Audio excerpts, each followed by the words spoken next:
आज विधानसभा सत्र में आर्यनगर विधायक अमिताभ बाजपेयी ने कानपुर से जुड़े कई महत्वपूर्ण मुद्दों को उठाया और सरकार को इन पर कार्रवाई करने के लिए आगाह किया।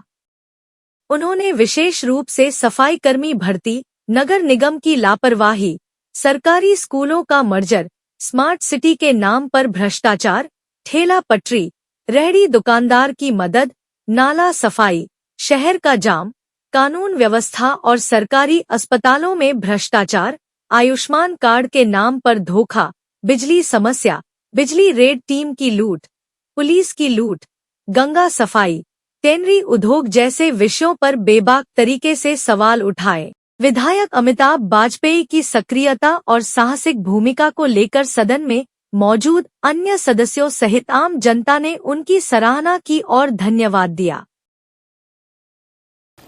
धन्यवाद अशाता महोदय। विकसित उत्तर प्रदेश 2047 विजन डॉक्यूमेंट पर चर्चा करी जा रही है। हम लोग कहना चाहते हैं कि कहाँ तो तय था चिरागा हर घर के लिए और कहाँ चिराग मयस्सर नहीं शहर के लिए। ये दुष्यंत कुमार जी की कविता है। आज हम लोग जहाँ खड़े हैं, हम चर्चा 2047 पर कर रहे हैं। सपनों की बातें सुनने में अच्छी लगती, अगर पिछले वादे पूरे हो गए होते तो। हम लोग कह रहे हैं विजन से पहले रीजन क्यों नहीं?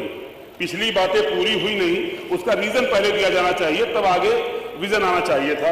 राज्यपाल के अभिभाषण में 1 साल के विजन दिया जाता है, वो 1 साल का विजन तो पूरा हुआ नहीं। आपके घोषणा पत्र के 5 साल के वादे तो पूरे हुए नहीं। आपकी सरकार के 8 साल के वादे तो पूरे हुए नहीं। फिर ये 22 साल का सपना क्यों? क्या सिर्फ माननीय मुख्यमंत्री जी अपने ही दल प्रधानमंत्री जी से आगे निकलने की कोई होड़ में तो नहीं लगे हुए हैं? हम जब बच्चा कहीं फेल होता है तो कारण ढूंढे जाते हैं कि फेल क्यों हो रहे हैं। ऐसे ही पिछले 8 साल का पहले हिसाब होना चाहिए था। हम लोगों ने आपकी मदद के लिए रीजन डॉक्यूमेंट तैयार किया है। कुछ प्रश्न हम लोगों ने आपको दिए हैं और ये इसलिए भी दिए हैं कि 2027 के बाद जब हमको जनता मौका देगी तो हम आपके कारणों का विश्लेषण करके बेहतर नतीजे दे करके जो हमारा ट्रैक रिकॉर्ड है उसको कायम रखने की कोशिश करेंगे। आपकी पिछली योजना धरातल पे आई नहीं, अब आगे की उम्मीद कैसे करी जा सकती है? नगर निगम स्मार्ट सिटी प्रोजेक्ट में करोड़ों रुपए आए, वादे हुए, बेहतर सड़कें, आधुनिक सीवर, ड्रेनेज, लेकिन आज भी रोडों पर गड्ढे हैं, बरसात में शहर डूब जाता है, नाले उफनते हैं। नगर निगम की फाइलों में टिक मार्क, जमीनों पर काम अधूरा है। सफाई कर्मियों की स्थायी भर्ती सालों से हुई नहीं। नतीजा यह है कि सफाई काम ठेके पर है, अधूरा है। गली मोहल्लों में गंदगी और जल भराव से जनता त्रस्त है। गैर जरूरी प्रोजेक्ट पूरे हुए हैं जिनका जनता से कोई लेना देना नहीं है। स्मार्ट सिटी के नाम पर सिर्फ बोर्ड और रैंकिंग बदले गए हैं, शहरों के हालात नहीं बदले। आज भी हम शहरों में नाला, सिल्ट, सफाई की बात कर रहे हैं। 2047 का सपना हम कैसे देख लें मानवर? बुनियादी ढांचा अधूरा है, रोड बने नहीं, मेट्रो बने लेकिन उसका ड्रेनेज सिस्टम बना नहीं। बरसात में दुकानें डूब जाती हैं, ट्रैफिक जाम में लोग लखनऊ में रोज शाम को घंटों फंस रहे हैं। इतने साल बाद भी अभी हम जब ट्रैफिक जाम से निपट नहीं पाए 2047 की बात कैसे करें? आज भी शहरों में पीने का पानी नहीं है। सरकार विजन 2047 का दिखा रही है, लेकिन बड़े शहरों में साफ पीने का पानी, बेसिक ड्रेनेज सिस्टम आज भी उपलब्ध नहीं है। हम लोगों के खुद के जो विधानसभा है, शहरों की विधानसभा है, आज भी पेयजल के लिए कोई सुविधा, कोई योजना आपके पास है नहीं। जब नल में गंदा पानी और सड़क पे गंदा पानी, दोनों की समस्या आज भी जस की तस है, तब 2047 का सपना सिर्फ राजनीतिक नारा बन करके रह गया है। स्वास्थ्य की स्थिति क्या है मानवर? अस्पतालों में कोई ऑपरेशन, मंत्री जी बैठे हैं, कोई ऑपरेशन आप फ्री नहीं करा सकते। आपको इम्प्लांट हड्डी का लाना ही होगा, दवाओं का इंतजाम आपको करना ही होगा। अस्पतालों में दवाएं हैं नहीं, डॉक्टर है नहीं। आयुष्मान कार्ड को प्राइवेट अस्पताल आपके मान नहीं रहे।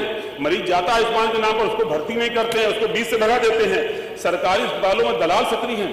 सरकारी अस्पतालों के अंदर से दलाल लेकर के प्राइवेट अस्पताल में जाते हैं, चूज करके वापस छोड़ जाते हैं। अभी हमारे सरकारी अस्पताल ठीक से काम कर नहीं रहे हैं। हम कैसे 2047 की बात करें? अब तक तो दूर दराज के इलाकों में डॉक्टर विशेषज्ञ पहुंच जाने चाहिए थे, टेलीमेडिसिन का नेटवर्क बन जाना चाहिए था, मोबाइल हेल्थ की वैन चल जानी चाहिए थी। लेकिन आपसे हम स्वास्थ्य की बात कैसे करें? शिक्षा, स्कूलों का मर्जर हो रहा है, स्कूल बंद हो रहे हैं। मान लो मैंने अपनी विधानसभा क्षेत्र में 6 परिषदीय विद्यालयों को विधायक निधि से अत्याधुनिक बनाया है।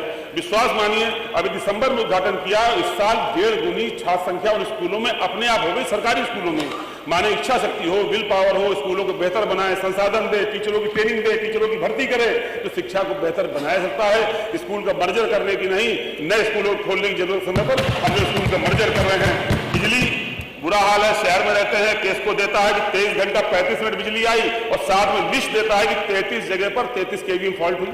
जब 33 जगह पे 33 केवी में फॉल्ट हुई है तो 23 घंटा 35 मिनट बिजली कैसे आई है? हमें लगता है बड़े अधिकारी अपने घर की बिजली देख करके जनता का अंदाजा लगाते हैं। जनता बिजली जांच देखेंगे तो बिजली के निजीकरण की बात नहीं आ रही होती अगर आपने बिजली ठीक ढंग से बनाई होती। एक भी पावर प्लांट लगाया नहीं है, ट्रांसमिशन का इंतजाम किया नहीं है और ऊपर से आपकी रेड टीमें लूट कर रही हैं।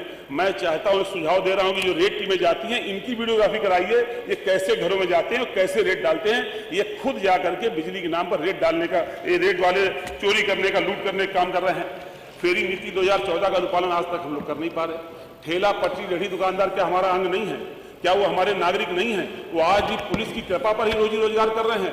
जब भी कोई पुलिस वाले दरोगा जी आएंगे तो किसी भी ठेले वाले को मार के भगा देंगे। हम लोग मेहनत लोगों का इंतजाम कर नहीं पाए हैं तो हम कैसे 2047 की बात करें?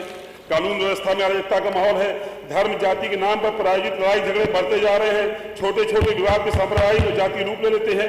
प्रशासन स्थिति को संभालने में असफल हो रहा है और आपके मंत्री, आपके विधायक थानों में धरने दे रहे हैं। अभी देहात के मंत्री जी बैठे, इन्होंने धरना दिया और उसके बाद अफसोस ये कि इनकी मांग तो नहीं मानी गई। अगले दिन उस जिले के 11 थानेदार बदले गए लेकिन वो थानेदार नहीं बदला गया जिसके लिए मंत्री जी मांग कर रही थी। आपके विधायक कहते हैं कि गाय काटी जा रही है, आपके विधायक कहते हैं, बयान आते हैं और हम लोग उसकी बात कर नहीं पाते। गंगा सफाई के नाम पे बड़े बड़े वादे हुए कि गंगा साफ हो गई। हमारे शहर में बहुत बड़ा बड़ा फोटोशूट हुआ, सेल्फी पॉइंट बना, लेकिन सारे सेल्फी पॉइंट बेकार है। कोई गंगा सफाई जमीन पर नहीं आई है। इसलिए हम कहेंगे कि फोटो खिंचवाने के बजाय जमीन पर काम करते तो शायद बेहतर हो जाता। बड़े बड़े दावे हुए, अभी तो हमारा सबसे कम हुआ है सर, 1 मिनट तो देंगे। हम तो जल्दी तेज बोल रहे हैं वैसे भी। तो इन्वेस्टर बड़े बड़े वादे हुए लेकिन जो हमारे ओरिजिनल उद्योग थे, हमारे कानपुर ट्रेनरी उद्योग था, ये प्लास्टिक उद्योग था, लोहे का उद्योग था, आपने इतनी ज्यादा उसके ऊपर सख्ती कर दी कि जो उद्योग थे वो भी भाग गए। अमेरिका के टैरिफ की बात यहाँ तो नहीं करेंगे, पर जो हमारे उद्योग थे वो भी प्रदेश छोड़ करके पलायन करने को मजबूर हो रहे हैं। हम क्या 2047 की बात करेंगे? रोजी रोजगार की बात क्या करें? परीक्षा लीक कैसे नहीं होगा?